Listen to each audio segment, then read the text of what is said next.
From Keene in the Shire, the Liberty Media capital of the world, this is Daryl W. Perry, host of FPP Radio News for Sunday, November 16th, 2014. Silver is trading at $16.30 per ounce. Gold is valued at $1,190 per ounce. And according to BitcoinAverage.com, the average price of Bitcoin is $382.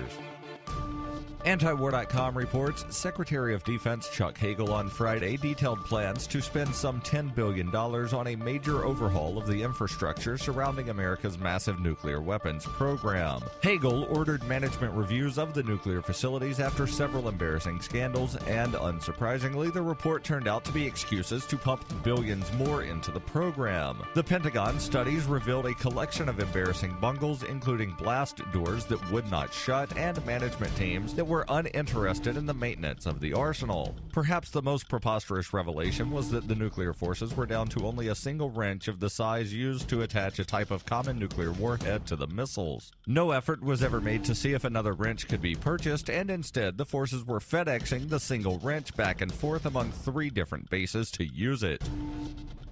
FPP Radio News is brought to you by Roberts & Roberts Brokerage. For over 35 years, Roberts & Roberts has been a trusted source for buying and selling your investment-grade precious metals. They now take Bitcoin for purchasing precious metals so you can turn your profits into a long-term investment. Call Roberts & Roberts today for knowledgeable advice on investing. 800-874-9760.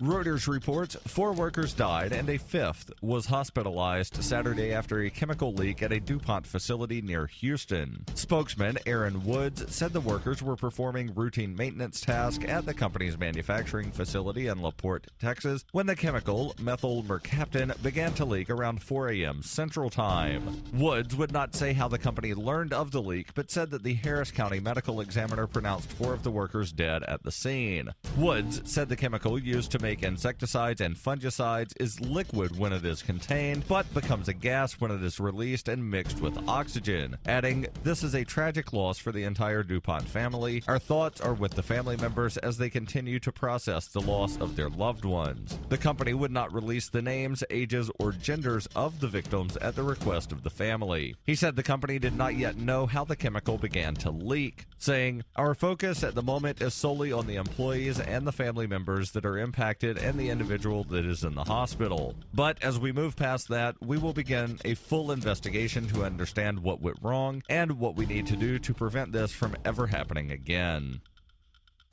FPP Radio News is brought to you by Coinbase. Coinbase is a simple and secure online Bitcoin wallet for sending, receiving, and storing Bitcoin. Coinbase also allows you to buy and sell Bitcoin using a bank account or use their tools to accept Bitcoin as a merchant. Opening a wallet is quick and easy, and for merchants, there are no transaction fees on the first $1 million worth of transactions. I trust Coinbase. You should too. Get started at coinbase.fppradio.com. That's coinbase.fppradio.com.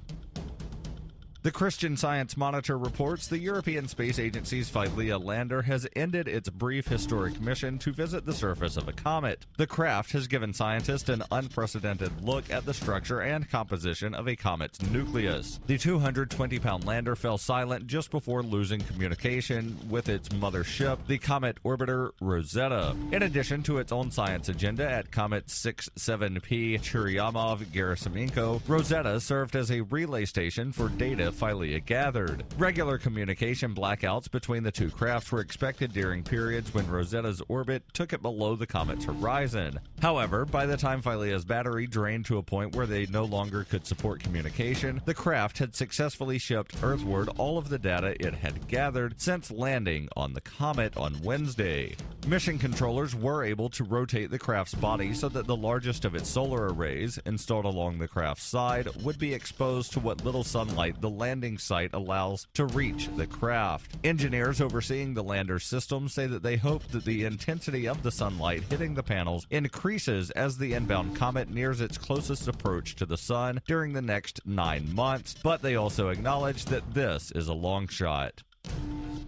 This has been FPP Radio News, online at fppradio.com.